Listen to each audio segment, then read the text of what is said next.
Hello friends, welcome to my channel. सबको हार्दिक स्वागत है।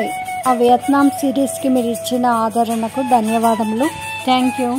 నేను ఈ రోజు మీకు వియత్నాంలోని పెద్ద సిటీ అయిన ఈ వాచ్మెన్ సిటీని చూపించబోతున్నాను। See and enjoy.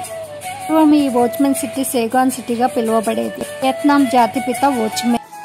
ప్రస్తుతం ఈ నగరం వాచ్మెన్ సిటీగా పిలువబడుతుంది। వైట్ ఎక్స్కో టవర్ 49 ఫ్లోర్స్ ఉన్నటువంటి టవర్। దీనిపై నుండి చూస్తే సిటీ చాలా అద్భుతంగా కనిపిస్తుంది। ఇది ఒక అద్భుతమైన నగరం అని చెప్పవచ్చు।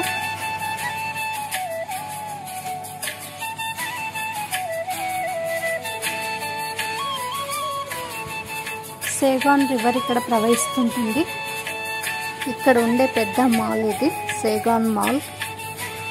మన ఇండియన్స్ మాల్ లాగానే ఇక్కడ కూడా అన్నీ లభిస్తాయి ఈ మాల్లో।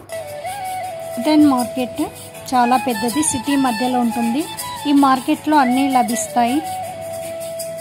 This is opera house, so beautiful architecture. 1945లో సైగాన్ సెంట్రల్ పోస్ట్ ఆఫీస్ నిర్మించబడింది। ఫ్రెంచ్ టైప్ బిల్డింగ్ ఇది। ఇప్పటికీ ఇక్కడ పోస్ట్ ఆఫీస్ నడపబడుతుంది। స్టాంప్స్ కవర్స్ కూడా అమ్ముతుంటారు। అండ్ దీని చర్చ్ ఫేమస్ క్యాథలిక్ చర్చ్। 1957లో ప్యాస్టల్ పింక్ కలర్ వేశారు।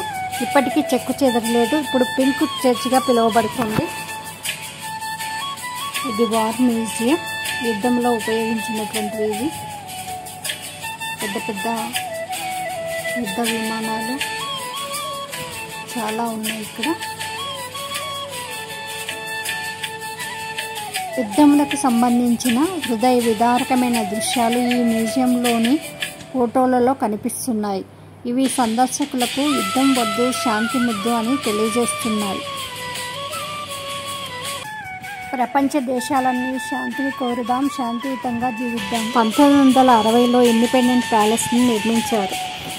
ఈ ప్యాలెస్ చాలా పెద్దది, విశాలమైనది। ఇక్కడ పెద్ద పార్కు కూడా కలదు। విశాలమైన పచ్చని మైదానంతో వాటర్ ఫౌంటైన్తో చాలా అందంగా ఉంది।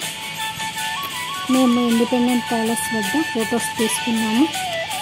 ఇక్కడ ఉండే స్కూల్ విద్యార్థులు ఈ ప్యాలెస్ని చూడడానికి వచ్చారు। వారితో మేము సరదాగా కాసేపు గడిపాము। అపురూపమైంది ఈ ప్యాలెస్। ఇది ఒక పెద్ద మీటింగ్ హాల్।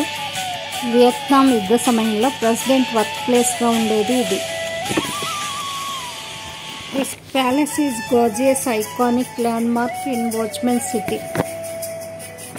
ఈ సేగాన్ సిటీ రాత్రిపూట చాలా కలర్ఫుల్గా అందంగా కనిపిస్తుంది, కలర్ఫుల్గా ఉంటుంది। వావ్, తప్పక వీక్షించవలసింది। So beautiful. Please like, share and subscribe. See you again. Until then, goodbye. Have a nice day. Thank you.